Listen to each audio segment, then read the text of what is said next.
Marak aksi kejahatan, pemerintah Kota Bandung kembali memberlakukan jam malam untuk pelajar. Jam malam dibatasi hingga pukul 9 malam dan pukul 12 malam pada akhir pekan.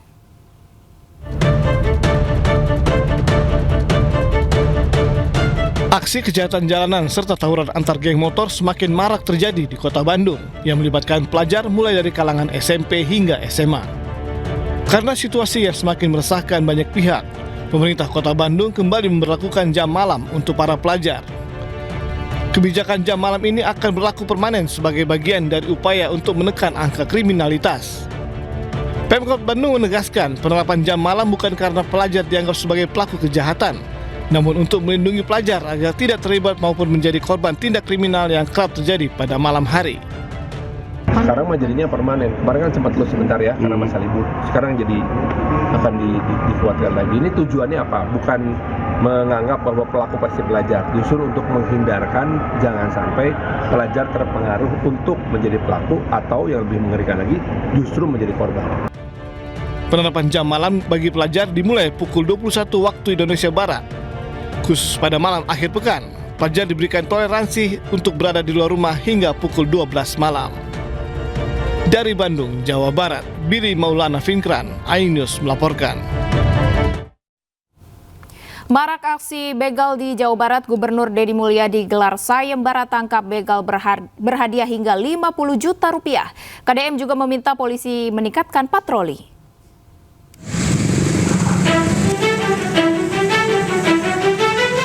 Maraknya aksi begal yang meresahkan warga khususnya di Bandung Raya membuat pemerintah provinsi mengambil langkah cepat.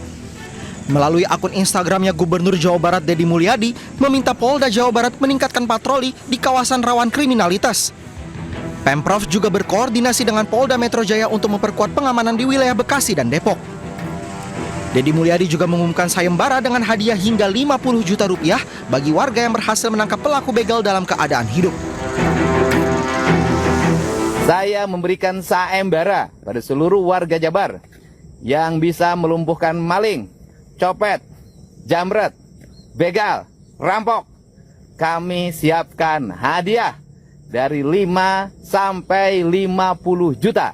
Dari 5 juta sampai 50 juta yang mampu merumpuhkan berbagai aksi kejahatan dan menyerahkannya kepada kepolisian dalam keadaan hidup.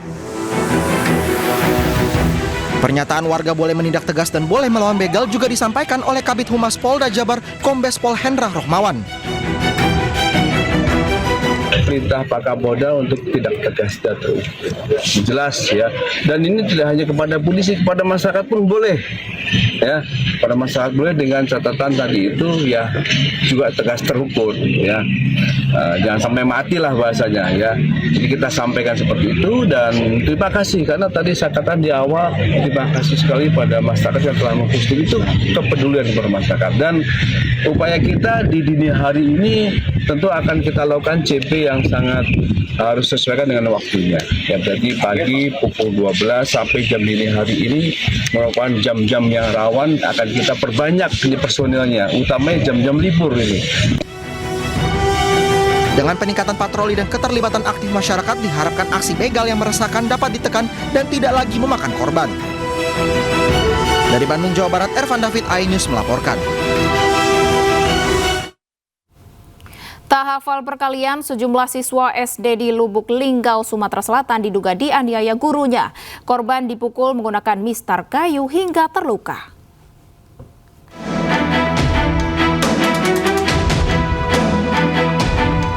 Seorang guru berstatus pegawai pemerintah dengan perjanjian kerja atau P3K yang mengajar sebuah SD di Lubuk Linggau diduga melakukan kekerasan ke sejumlah siswa. Guru berinisial RP ini diduga memukul sejumlah siswanya dengan mistar kayu atau penggaris panjang berbahan kayu, hingga korban mengalami luka lebam di tangan dan kakinya. Akibat tindakan kekerasan ini, siswa yang menjadi korban pemukulan mengaku mengalami trauma pasca kejadian. Setelah ditelusuri, ternyata penyebab oknum guru memukuli para siswanya karena tidak hafal perkalian. Pihak sekolah mengaku baru mengetahui kejadian ini usai orang tua siswa memposting ke media sosial tentang luka lebam anaknya akibat dipukul gurunya. Pasca kejadian, pihak sekolah langsung memanggil guru RP untuk dimintai klarifikasi dan memanggil siswa serta orang tua siswa guna mengungkap kronologi kejadian. Saya selaku pimpinan di sini sangat menyayangkan kejadian ini dan saya tidak menginginkan adanya kejadian seperti ini. Ya. Jadi karena ini sudah terlanjur, sudah terjadi, kita tidak bisa lagi nela, ya. Jadi gimana caranya ini kita selesaikan dengan cara baik. Sementara itu, orang tua siswa yang tidak terima dengan tindakan penganiayaan ini langsung melaporkan ke SPKT Polres Lubuk Linggau. 5 siswa datang bersama orang tuanya untuk melaporkan kejadian ini ke polisi. Sampai dengan saat ini kami masih menunggu apabila ada korban lain akibat dari perbuatan tersebut akan kita terima laporan. Dugaan penganiayaan ini masih ditangani pihak kepolisian. Selanjutnya, penyidik akan memeriksa para korban, saksi maupun pihak terlapor guna mengungkap secara utuh kronologi kejadian sebelum menentukan langkah hukum selanjutnya. Akibat flexing yang dilakukan anggota keluarganya di media sosial, seorang pejabat daerah di Gayo Luwes mundur dari jabatannya. Unggahan flexing tersebut membuat warganet geram dan viral di media sosial. Oleh karena itu, demi menjaga nama baik institusi, serta memberikan kesempatan agar proses evaluasi dan perbaikan dapat berjalan dengan baik, saya memilih mengundurkan diri dari jabatan yang saya emban saat ini. Seorang pejabat daerah di Kabupaten Gayo Luwes, Aceh mengundurkan diri usai anggota keluarganya mencuri perhatian publik di jagat media sosial. Wanita diketahui merupakan anak dari salah satu pejabat Gayo Luwes ini menggugah sejumlah foto yang menunjukkan kemewahan. Saya yang bertanda tangan di bawah ini, nama Dr. Nepi Rizal MKes MH, jabatan Asisten Pemerintahan Keistimewaan Aceh dan Kesra. Melalui surat ini, saya menyampaikan pengunduran diri dari jabatan yang saya emban terhitung sejak tanggal 23 Juli 2026. Keputusan ini saya ambil dengan penuh kesadaran dan tanggung jawab akibat munculnya perhatian publik terkait perilaku anggota keluarga saya yang menimbulkan polemik dan telah mempengaruhi kepercayaan masyarakat. Ini bukan pertama kalinya terjadi. Anggota keluarga pejabat yang memamerkan kemewahan atau flexing di media sosial berujung membawa karir pejabat terkait berakhir. Dilansir dari laman Instagram @dea.aa, putri pejabat pemerintahan ini memamerkan gaya hidup mewahnya serta sejumlah tangkapan layar yang sekaligus menyeret nama Dr. Nepi Rizal. Postingan yang beredar di media sosial ini membuat geram warganet di kolom komentar. Bahkan Dea terlihat sempat menanggapi komentar warganet dengan foto dan tulisan bernada angkuh sebelum akhirnya menutup laman Instagramnya. Mirisnya, di tengah kemewahan dan kekayaan yang dipamerkan, Gayo Luwes masih terus mencoba untuk bangkit dari banjir bandang yang sempat menerjangnya akhir tahun lalu. Jalan-jalan yang rusak, bangunan yang roboh, listrik yang sempat padam membuat warga sulit untuk hanya memenuhi kebutuhan dasar mereka.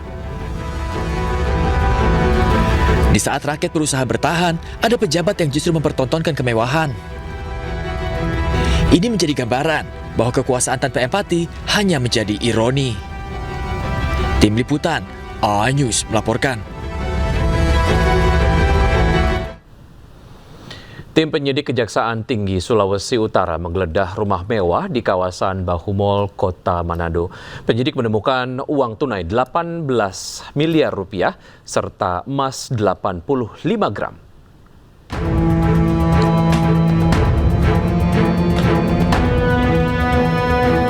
Tim penyidik Kejaksaan Tinggi Sulawesi Utara menemukan tumpukan uang dan emas di sebuah rumah mewah yang diduga milik pengusaha JA di kawasan Kompleks Bahumol, Kota Manado.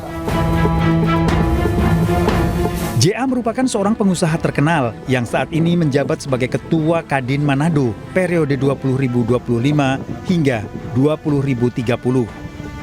Dalam penggeledahan yang dikawal personel TNI, penyidik melakukan pemeriksaan di seluruh bagian rumah dan ditemukan uang tunai pecahan Rp50.000 dan Rp100.000 dengan total sekitar 18 miliar rupiah serta emas seberat 98 gram.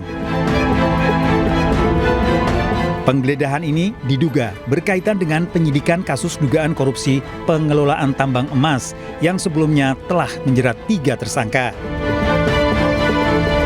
Yang paling signifikan yang kami peroleh yaitu uang sejumlah 18.866.836 rupiah dalam pecahan 100.000, dalam pecahan 50.000, dan juga ada mata uang asing. Penyidik juga menggeledah 2 lokasi berbeda, yakni kantor pemasaran IT Center dan Taman Parafon.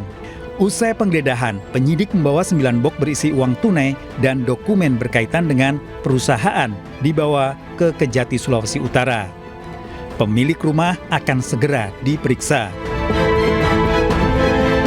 Dari Manado, Sulawesi Utara, Jeffrey Langi, iNews melaporkan.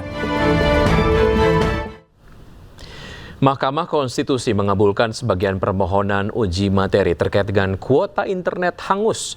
MK mewajibkan operator seluler menyediakan pilihan layanan yang menjamin sisa kuota milik pengguna bisa dipakai meski masa aktifnya habis. Putusan MK, pilihan layanan jasa tersebut penting dinyatakan secara eksplisit. MK mengakui layanan internet telah menjadi kebutuhan penting masyarakat modern. Tarif dan skema layanan tidak boleh semata-mata diletakkan dalam cara pandang atau logika komersial penyelenggara telekomunikasi, tetapi menjamin adanya perlindungan yang wajar bagi pengguna.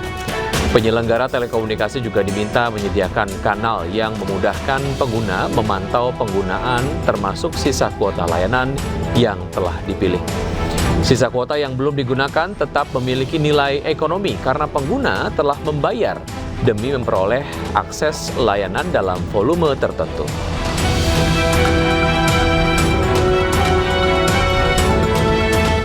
Mengadili 1. Mengabulkan permohonan para pemohon untuk sebagian. 2. Menyatakan pasal 28 ayat 1 dalam pasal 71 angka 2 lampiran Undang-Undang Nomor 6 Tahun 2023 tentang penetapan peraturan pemerintah pengganti Undang-Undang Nomor 2 Tahun 2022 tentang Cipta Kerja menjadi Undang-Undang Lembaga Negara Republik Indonesia tahun 2023 Nomor 41, tambahan Lembaga Negara Republik Indonesia Nomor 6856, bertentangan dengan Undang-Undang Dasar Negara Republik Indonesia tahun 1945 dan tidak memiliki kekuatan hukum mengikat secara bersyarat sepanjang tidak dimaknai besaran tarif penyelenggaraan jaringan telekomunikasi dan atau penyelenggaraan jasa telekomunikasi ditetapkan oleh penyelenggara jaringan telekomunikasi dan atau jasa telekomunikasi berdasarkan formula yang ditetapkan oleh pemerintah pusat dengan kewajiban menyediakan pilihan layanan jasa telekomunikasi yang menjamin sisa kuota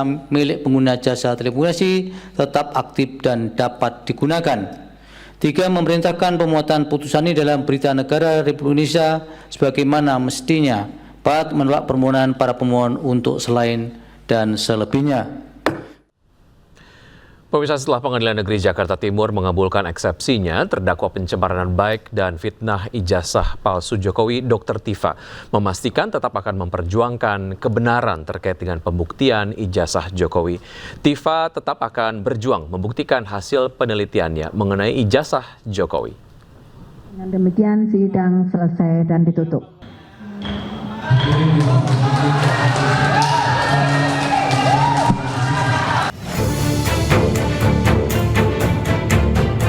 Majelis Hakim Pengadilan Negeri Jakarta Timur menerima eksepsi terdakwa Tifauzia Tiasuma alias Dr. Tifa dalam perkara pencemaran nama baik dan fitnah ijazah palsu Presiden ke-7 Republik Indonesia Joko Widodo pada Kamis pagi. Dengan putusan tersebut, persidangan ini tidak dilanjutkan ke tahap pembuktian alias berhenti.